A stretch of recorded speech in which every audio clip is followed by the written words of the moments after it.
Boa noite a todos. Queria saudar o presidente dessa Casa de Leis, o vereador Célio de Mello, em seu nome, vereador, saudar os demais vereadores aqui presentes, agradecer a oportunidade de poder estar aqui hoje, falando com os senhores, saudar aqui também o presidente do PPS, Milton César Bise, saudar o Ademir Guimarães, ex-presidente da Câmara de Ribeirão Grande, saudar aqui o professor Felipe Rostelato, que muito contribui para a coleta de dados sobre a história de Capão Bonito. É uma atividade muito nobre de ser um memorialista do município.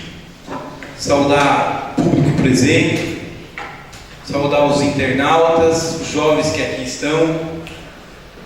Senhoras e senhores, há 50 anos nós vivemos um momento marcante da história desse país.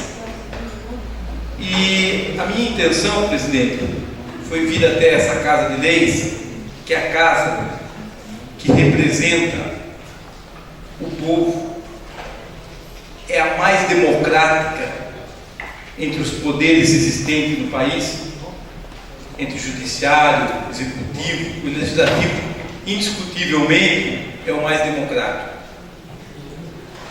E seria, no meu entender, de bom tom que nós não deixássemos a data de 31 de março de 2014 passar em branco. Se os senhores puderem ter acesso, vocês têm, eu não tenho para olhar os anais da história dessa Casa de Leis, vocês vão ver os discursos que os representantes da época fizeram por ocasião do golpe militar que instituiu a ditadura militar nesse país. Eu falo que é golpe porque muita gente fala que foi revolução, mas há uma diferença clara entre golpe e revolução. Revolução você se faz com o apoio das massas, com o apoio maciço da população e de todos os segmentos dela, e faz com grandes mudanças. Golpe você faz com o interesse de algumas elites e alguma parcela do seu país, e foi o que aconteceu em 1964. Uma elite apoiada, que apoiou os militares, as forças armadas da época. Era um período de Guerra Fria, de divisão do mundo entre comunismo e capitalismo, e naquele momento, sob a bandeira de não deixar o país se transformar numa nação comunista, derrubou-se do poder um presidente eleito como vice-presidente, mas empossado legalmente. Ele assumiu, João Goulart, do nosso PTB, ele assumiu a cadeira de presidente com a renúncia do ex-presidente Jânio Quadros, o que mandava a Constituição na época. Ele tendo sido vice-presidente por segundo mandato, porque naquela época o vice-presidente era votado separadamente do presidente. E o João Goulart já tinha sido vice-presidente de Juscelino Kubitschek e foi vice-presidente do Jânio, tendo mais votação do que o candidato a vice da chapa do Jânio Quadros. Então ele tinha legitimidade. Quando ele se elegeu vice-presidente na chapa do Juscelino Kubitschek, ele teve mais votos que o candidato a presidente. Então tinha legitimidade, tinha aceitação popular e tinha a Constituição a ampará-lo. E ele foi derrubado porque ele queria implantar reformas que ele achava importantes. E tinha apoio popular. Se nós buscarmos na internet, vamos ver lá que uma pesquisa do IBOPE de 1964 fazia a pergunta: você votaria em João Goulart para presidente? Naquela época não havia reeleição de presidente. João Goulart tinha mais de 50% de intenção de votos em várias capitais brasileiras. Mais de 50%. Quando era retirado o nome dele das pesquisas, aparecia Juscelino Kubitschek, que todos ouvimos falar da grandeza de presidente que foi. Então, os militares evitaram, com esse golpe, que a democracia continuasse a ser exercida nesse país. E eu fiz questão de vir aqui hoje, porque nós temos que deixar registrado na história da nossa cidade que esses anos que nós passamos, mais de 20 anos de exclusão democrática, foram anos difíceis. E nós temos que enaltecer aqueles que lutaram para que todos nós pudéssemos estar aqui hoje, para que todos nós pudéssemos voltar a eleger o presidente da República, onde o voto de cada um de nós é igual, independente da cor, da classe social, do estudo. Isso foi fruto de trabalho, de luta de muita gente. E aqui em Capão Bonito, nós tivemos pessoas que lutaram por isso. Nós tivemos líderes, eu vou citar Faustino Cesarino Barreto, que foi um grande prefeito desse município, que foi perseguido, preso, mas ficou firme. Vocês podem ver que não há declaração dele nas anais da Câmara, firme no sentido de defender a democracia, que ele entendia que a melhor forma de mudar o país é e sempre será pelo voto popular, pela participação de todos. Outras pessoas, como Alfredo Messias, como Joaquim Machado, Carlos, Joaquim Machado, certo? Um lutador, sempre nas causas, porque naquela época não era fácil você ser contra o governo, de jeito nenhum.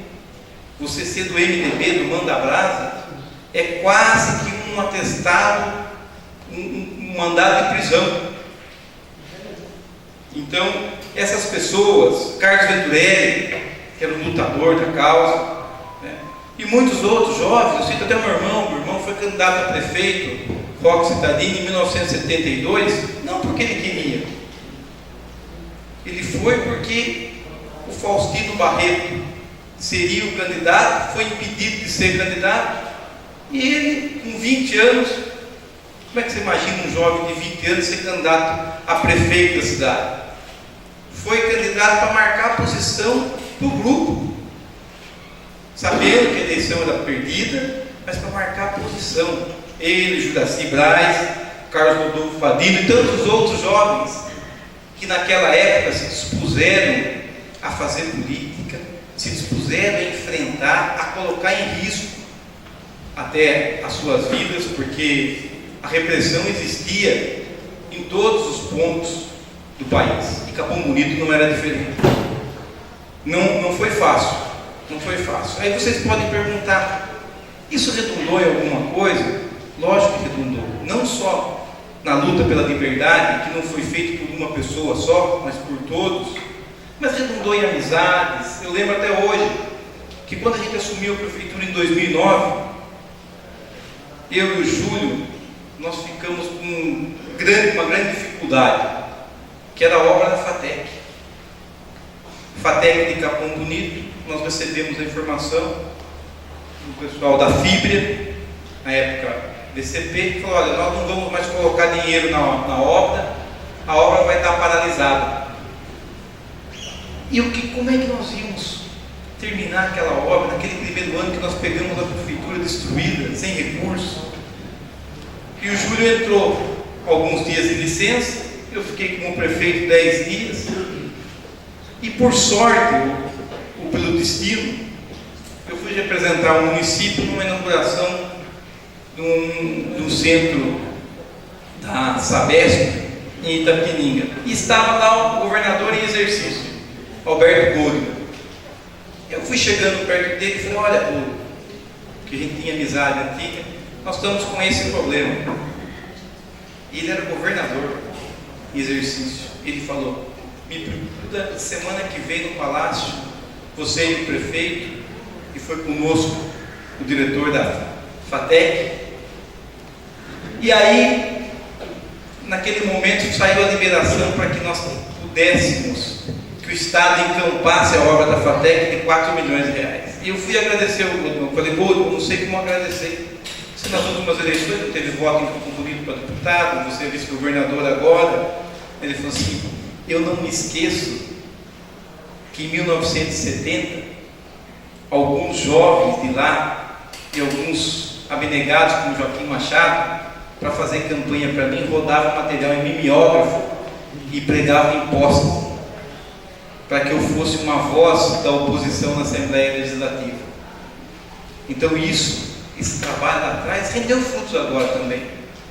Mas o que eu queria dizer exatamente era deixar claro que a ditadura militar, o golpe militar que ocorreu em 64, muitos dizem que trouxe muitas coisas para o país. Foram feitas muitas obras de infraestrutura, mas a dívida foi enorme. Até hoje o país paga por obras feitas naquela época. Mas o maior prejuízo foi a falta de liberdade. Liberdade hoje que todos nós temos. Todos nós. Até que os nossos adversários, aqueles detratores que nos atacam cada um de vocês, vereadores, atacam o vice, atacam o prefeito. Eles têm essa oportunidade de falar em internet, falar em público, vir aqui nessa casa de lei, tem uma tribuna livre. Isso foi uma conquista de todos nós e deve ser preservada. Nós perdemos vidas. Rubens Paiva foi um deputado federal que foi cassado. Só para vocês terem uma ideia, só vocês pegaram, isso não é o Marcos Cittadini que está falando, está na internet, Wikipédia, vai lá, procura, põe o nome Rubens Paiva, vocês vão ver a história desse ex-deputado. Ele foi preso, torturado, junto com ele foi presa a esposa dele, que ficou 15 dias presa, e a filha dele de 15 anos, que foi abandonada depois de 2 dias numa praça no Rio de Janeiro. Esse cidadão foi assassinado. Ele teve seu corpo enterrado perto de onde seria uma avenida no Rio de Janeiro. Depois de 2 anos, uma comissão, um grupo de militares procurou esse corpo dele, achou esse corpo, os ossos, e depois esses ossos foram jogados no mar. Vejam bem, a esposa dele foi presa junto, torturada. A filha de 15 anos também presa. Hoje nós sabemos quanto é impeditivo isso, quanto o país proíbe isso. E por que ele foi preso?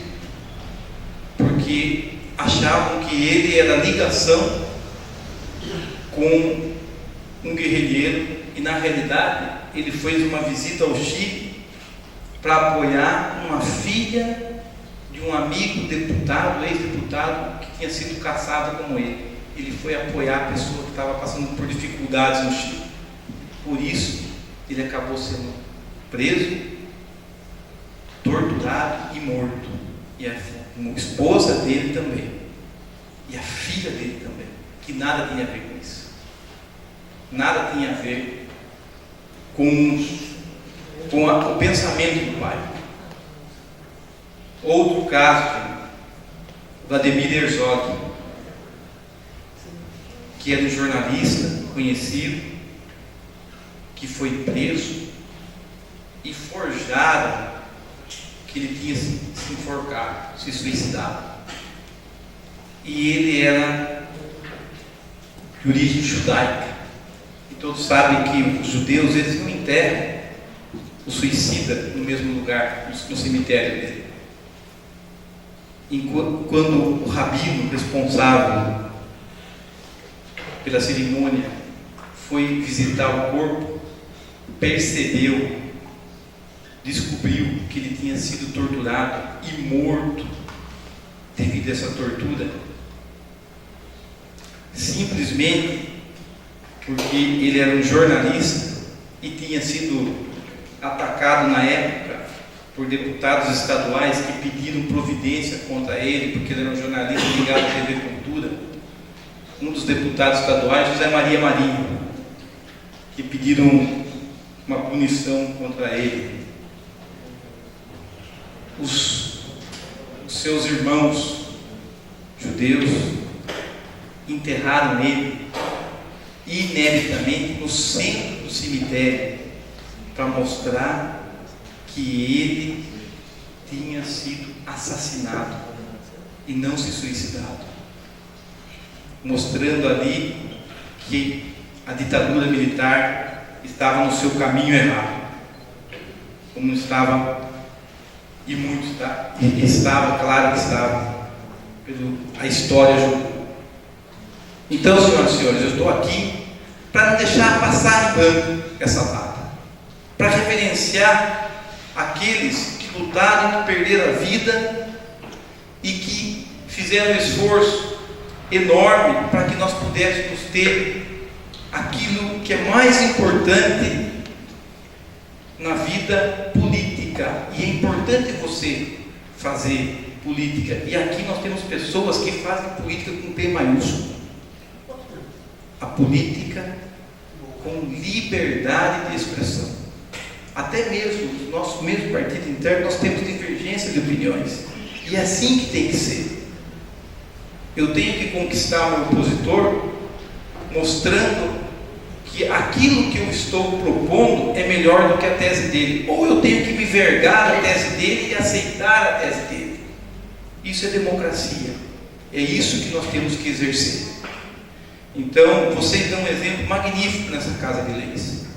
Muitas vezes vocês divergem e muitas vezes, independente do partido político, do grupo político que vocês estão, vocês dão as mãos para aquilo que é mais importante para o seu município, para o seu estado, para o seu país. E é isso que nós temos que fazer. Então, eu vim aqui hoje para conclamar, para que não ocorra mais nesse país, que nós não passemos mais de forma alguma por um período como nós passamos, que foi o período de ditadura militar, que é o período da falta de liberdade. Que continuemos assim. Talvez nós vamos errar, com certeza erraremos muito, mas errando com democracia e liberdade, para que cada cidadão, cada um possa ter oportunidade de dizer o que pensa, defender a sua tese e procurar fazer esse país muito melhor. Muito obrigado, senhor presidente, e muito obrigado a todos.